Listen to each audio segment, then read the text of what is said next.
The victory that saved Western civilization in 490 BC, one of the greatest empires in the world crossed the Aegean Sea to punish a small Greek city.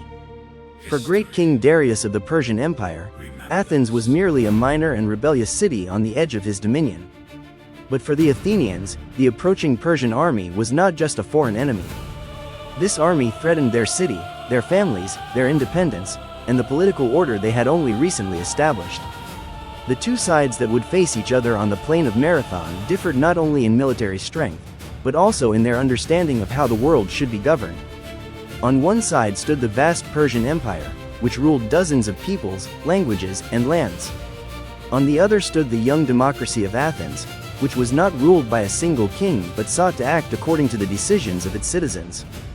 Yet none of the men who fought that morning at Marathon knew that their victory would one day be remembered as a turning point that changed the fate of Western civilization.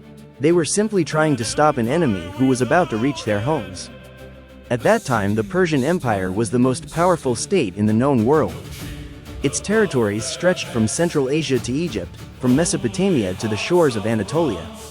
The armies of great King Darius could gather soldiers from countless peoples under a single standard.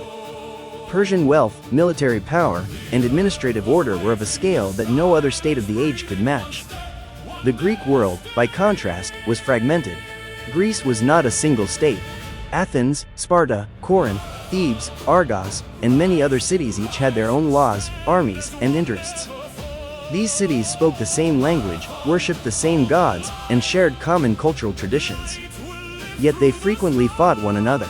The origins of the hostility between the Persians and Athens lay in the Ionian cities of western Anatolia.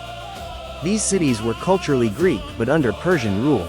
In 499 BC, a great revolt against the Persians broke out under the leadership of Miltiades. Athens supported the rebels by sending ships and soldiers. The rebel forces advanced as far as Sardis, an important Persian administrative center in western Anatolia. A fire that broke out in the city destroyed much of the Persian administrative complex. The revolt was eventually crushed. But Darius did not forget Athens's intervention. According to the famous account recorded by Herodotus, Darius ordered one of his servants to remind him every evening with the words, "Master, remember the Athenians." Whether these words were ever actually spoken is uncertain. What is certain is